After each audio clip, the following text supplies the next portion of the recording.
Hello, welcome back to I Create For You. We're in our last story in the Haunted Schools book. And that story is a long one. It's called The Scene Stealer.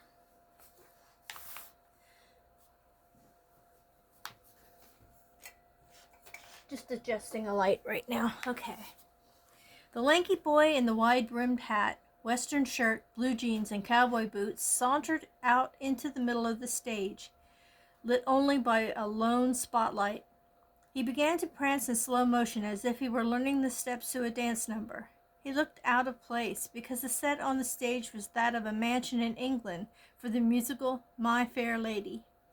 In the back of the otherwise darkened and empty theater at Taft High School, drama teacher Michael Drabeck told janitor Charlie Clayton, "I thought everyone was gone." "They were," Charlie replied. "I checked before turning off all the lights, including the ones on stage." The janitor called out to the boy, "Excuse me, young man, it's time to leave." The teen didn't miss a beat. He continued with his quiet dance routine, ignoring the janitor. Charlie began to walk toward the stage when Mr. Druvick gently held him by the arm and whispered, "Let's watch him for a moment." On stage, the boy broke out into song. "Oh, what a beautiful morning. Oh, what a beautiful day. I've got a beautiful feeling. Everything's going my way."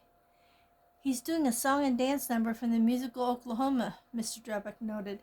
"You're right," said the janitor, who had seen every production that the Taft High drama students had put on since he began working at the school in 1986. "He's playing Curly, the lead role.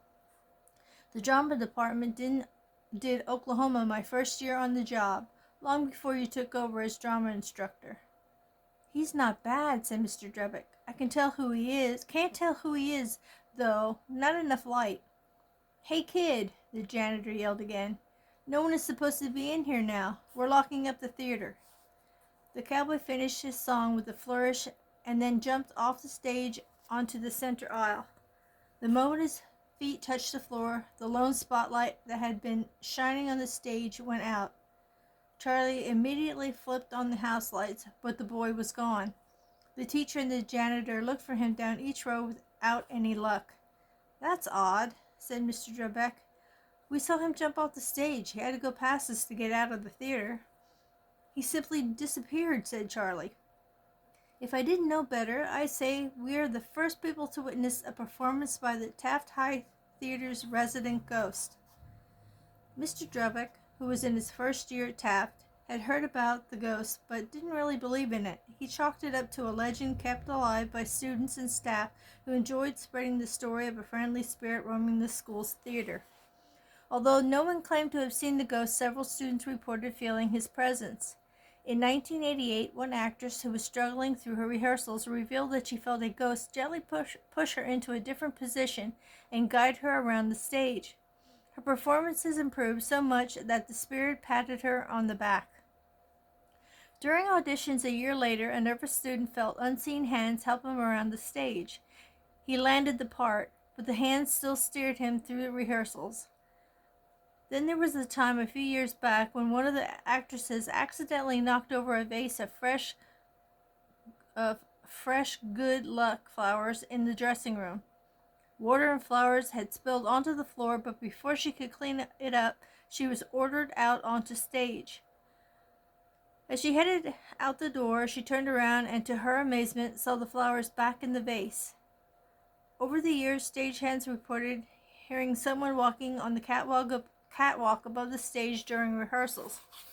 At other times, spotlights inexplicably would turn on and off by themselves, but only when rehearsals weren't going well. That night in 1991, when Mr. Drubeck and Charlie watched a mysterious cowboy perform, was the first time the theater ghost was actually seen. The following year, the spirit made an even more impressive showing.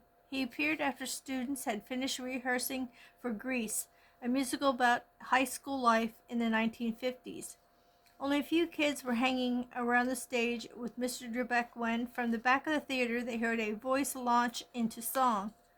"I'm a Yankee Doodle dandy, a Yankee Doodle do or die, a real-life nephew of my Uncle Sam, born on the 4th of July. The people on stage covered their eyes to block the glare from the stage lights and peered out into the empty audience. They spotted a lanky boy in a floppy blue cap pulled down low over his face. He had on a red, white, and blue striped shirt, red suspenders, and blue pants with white stars going up the legs. He tap danced down the center aisle toward the stage, twirled, and worked his way back. All the while, he sang with gusto in a voice that echoed off the walls of the theater. The students and Mr. Drebeck watched as the young man sang and danced with remarkable ease and skill. When they lost him in the shadows near the back of the theater, the students and teachers broke out in applause. "Very good, whoever you are," shouted Mr. Drebeck. "Come on down for an encore." The teacher and the rest of the students waited for the boy to reveal himself, but after a minute of silence and no movement coming from the dimly lit theater, Mr. Drebeck asked Charlie to turn up the house lights. When they became brighter, the drama teacher scanned the rows of empty chairs. "Hey, where'd you go?" Turning to those on stage, he asked, "Did you see where he went?" They all shook their heads. "The doors in the back didn't open, so he has to be around here somewhere," said Charlie. He was doing a number from the musical George M. about the life of songwriter George M. Cohan. "I remember the play was done here a few years ago." After a futile search, Mr. Drebeck asked the students, "Does anybody know who he is?" He received nothing but blank stares, and until Keisha Lean, one of the students, spoke up. "You may think I'm nuts, but I believe it was a theater ghost." "You're probably right," said the teacher. "So you think this place is haunted?" "No, I think you're nuts," the teacher joked. Slam, slam, slam, slam, slam. Startled, everyone stared out into the audience. Normally, the cushioned seats of the theater chairs were automatically folded up when they were unoccupied, but scattered down throughout the rows, a dozen seats were in the down position. "The seats moved by themselves," claimed one of the stunned students. "See, Mr. Drebeck, I bet the theater ghost did it," said Keisha. "I'm not convinced," insisted the teacher, "but I admit I can't come up with a better explanation at the moment." "It's interesting," said Charlie, "that his size and voice are pretty much those of the cowboy we saw last year, Mr. Drebeck." "You know, you're right. He's a good dancer, and his voice, why, it's one of the best I've heard from a high school student." "If indeed he is a student," Charlie noted. The following year, during rehearsals for the production of South Pacific, a musical set on the island of Bali, Mr. Drebeck and student Jasmine Peters were queuing up tape recordings of various sound effects from a control room off the stage. When the rehearsal was over, they closed and locked the control room. As they walked out, they heard a young man's powerful voice singing, "Luck be a lady tonight, luck be a lady tonight. If you've ever been a lady to be in with, luck be a lady tonight." "That's from the musical Guys and Dolls," said Mr. Drebeck. "One of the lead characters, a gambler named Sky Masterson, is singing to a pair of dice." "Whoever is singing," said Jasmine, "he's terrific." "That voice sounds familiar." A chill crept up the teacher's spine. It sounded exactly like the mystery performer's voice. The singing is coming over the sound system. They opened the door to the control room and found the reel-to-reel tape recorder was playing. "I thought you turned off the tape machine," said Mr. Drebeck. "I did. You saw me do it." The teacher shut it off. "Why would that voice be on the sound effects tape?" "It shouldn't be," Jasmine replied. "We both listened to the entire tape and picked out the special effects we wanted. We didn't hear anyone singing on it before." Mr. Drebeck rewound the tape and played it again. This time they heard the sound effects only, no singing. So he turned off the tape machine and locked the door to the control room. No sooner had they stepped away when the voice came through the sound system again, singing, "Luck be a lady tonight." The teacher dashed back into the control room and pointed to the tape player. It was on again, and playing the song that didn't exist on the tape.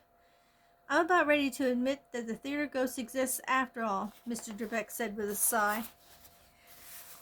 Of the two major student productions a year that Mr. Drebeck directed, one was always a musical. One day, a year after his previous encounter with the ghost, the teacher was unlocking his office door and wondering what new musicals to select. Inside, he discovered that a shelf that held stacks of scripts had collapsed during the night, spilling them all over the floor. As he picked them up, his eye caught the title of one of the scripts, Bye Bye Birdie. He thought. It has lots of fun songs. It's about an Elvis Presley type star headed for the army, and it involves high school fans. That's perfect. We'll do it. I'll call for open auditions next month. At the auditions, he picked several students for the key parts, but was unsure about who to cast for the title role. With the stage nearly bare and most everyone heading home, the teacher was about to call an end to the auditions. From the left side of the stage, a lanky boy of 17 appeared. Mr. Drebeck thought he looked familiar, but couldn't quite place him. With his head down, the teen shuffled forward and mumbled, "I'd like to, audition, sir, if you don't mind, that is." "Oh, brother," thought Mr. Drebeck, "he lacks confidence and stage presence, but I better give him a chance anyway. It looks like it was a big effort for him to find the courage to step forward. I'd hate to wreck his confidence." Not expecting much from the somewhat timid young man, the teacher said, "Okay, let's hear what you've got." Speaking in halting, barely audible voice, the boy said, the song where Conrad Birdie kisses the girl who was selected to represent all fans. She gives him a goodbye kiss before he heads off to the army. Mr. Roberts, the pianist, began to play, and suddenly the bashful boy transformed right before everyone's eyes into a dynamic rock star. Crouching down low, he flashed a racy sneer and leering gaze meant to be funny. Then he leaped up and belted out a tune that left everyone in open-mouthed amazement. "One last kiss. Oh, give me one last kiss. It never felt like this. No, never felt like this." He gyrated across the stage, jumping and twirling, and topped off his comic performance by mugging in the exaggerated style of a rock star. Most impressive of all, his voice filled the theater with its clarity, power, and passion. "That voice sounds so alive, so vibrant, so familiar," thought Mr. Drebeck. Students had been walking out of the theater, turned around, and crowded the front of the stage, watching with envy as the teen delivered a dynamic performance. When he finished, everyone broke out in applause. "That was fantastic," declared Mr. Drebeck. "Now that's entertainment." The boy bowed, flashed a wide grin, and said politely, "Thank you, sir. Thank you very much. I appreciate your kind words." He bowed again as he walked backward toward the left of the stage. "You captured the role perfectly. You were Conrad Birdie," Mr. Drebeck continued to heap praise until he realized that the young man had backed away to the edge of the curtain. "Wait, where are you going?" asked Mr. Drebeck. "Come over here. What's your name?" The boy slipped out of sight behind the curtain. Mr. Drebeck leapt off his seat in the front row, hopped onto the stage, and ran after him. The teacher brushed back the curtain and bumped into a student. "Where's the boy who just auditioned?" "I don't know," came the reply. "I was walking onto the stage and didn't see anyone go past me." "That's impossible," said Mr. Drebeck. "I saw him leave this way." Suddenly, the teacher's eyes caught sight of a plaque beyond the student's shoulder. "This can't be." Mr. Drebeck walked up to the plaque and studied it carefully. It was bronze and bolted into the wall next to the control room. It read, "In memory of our beloved son, Christopher Fairley, 1967 to 1984. Above the words was an etching of Chris's face, looking exactly like the young man who had performed so brilliantly in the audition. "Now I know where I've seen that face before," thought Mr. Drebeck. "I walk past this plaque almost every day." With trembling hands, Mr. Drebeck let his fingers glide over the plaque. Goosebumps appeared on his arms. Could Chris Fairley be the ghost of Taft High Theater? And if so, why did he make himself so visible today? The next day, the teacher went to the media center and looked up 1984 to 85 Taft High School yearbook. Near the front was a page dedicated to Chris Fairley. A small article read, "The school was saddened by the tragic death of junior Christopher Fairley. Chris, a member of the drama club, was practicing for an upcoming audition for the role of Conrad Birdie in the musical Bye Bye Birdie when a curtain rope holding a 50-pound weight snapped. The weight fell down and struck Chris on the head. He died 2 days later in the hospital from severe head injuries. His fellow students will miss him very much. Accompanying the passage was a black and white photo of a smiling teen. There was now no longer any doubt in Mr. Drebeck's mind. The boy who auditioned the day before, who over the previous years had performed with such vigor, was none other than the ghost of Christopher Fairley. Later that day, the teacher shared his astounding conclusion with Charlie the janitor. "Charlie," the teacher said excitedly, "I think I figured it out. I went through the yearbooks over the last 10 years. There was a period from the fall of 1986 until I took over as the drama instructor in 1991, when there were no musicals performed at the Taft High School Theater. Chris's ghost made his presence known during rehearsals of dramas and comedies, but no one ever saw him until you and I did in 1991. He performed only during rehearsals of musicals from then on. I wondered why he didn't sing a song from any of the musicals we were producing. Instead, he did songs from Oklahoma, George M., Guys and Dolls, and Bye Bye Birdie. It just so happens that these 4 musicals were put on at the Taft High Theater during what would have been his junior and senior years, had he not been killed. Charlie, Chris's ghost was singing songs for the roles that he had hoped to play had he lived. He did a wonderful job, Mr. Drebeck, but he always kept his face hidden from everyone. So why did he show his face at this latest audition? Because for the first time since his death, school was doing the very same musical that he had planned to perform in. On the day he died, he was preparing to audition for the part of Conrad Birdie. He finally got the chance to try out for the title role. Do you think we'll see his ghost again?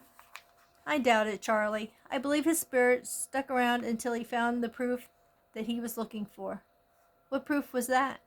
That he was good enough to be the star of the show. And you know what, Charlie? He was more than good enough. He was great. That's awesome. It's sad and awesome at the same time that he was able to perform and do something he loved. Unfortunately, that's in a way what ended his life. So I'm going to try to do a silhouette of a boy on a stage. No face, no anything, just the silhouette of a boy on stage. I will bring you guys down closer. And I'll start. You know what? I think I'll turn the page this way this time. That way I don't have to move it around as much. You'll probably already be in frame. Okay. Let's make the stage first of all. And it's going to be a crooked looking stage, so don't judge me. Okay, so did any of you guys ever do anything like musicals and stuff in school? I was in band, glee club, chorus, like for the last four years of school, from 9th to 12th. I was in all of those. And I think Oklahoma was one of ours. We did, and also, well, they were, I think this one was a musical also, The Diary of Anne Frank. I can't remember them all. There were so many that we did. And I really enjoyed doing that kind of stuff. But I never tried out for roles or anything. I was usually cast in the parts that were group related, like having groups dance or sing or something like that. That was what I did. I never considered myself good enough to try out for a role. But we had some really talented kids in our classes, and it was amazing how they did. Okay, this really is crooked on here, but I'm just going to make the stage the best that I can. The crooked stage. Okay, let's get this guy on here, and we will do his silhouette.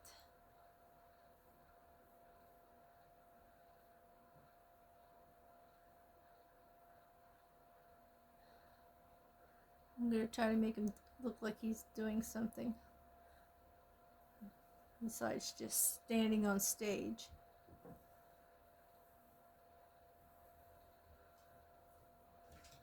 Get a little movement looking here. And my cats have the zoomies, so if you hear anything, that's the cats zooming around the living room here.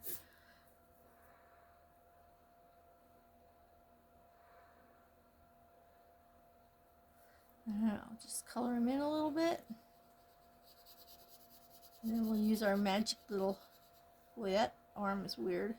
Our magic little shader.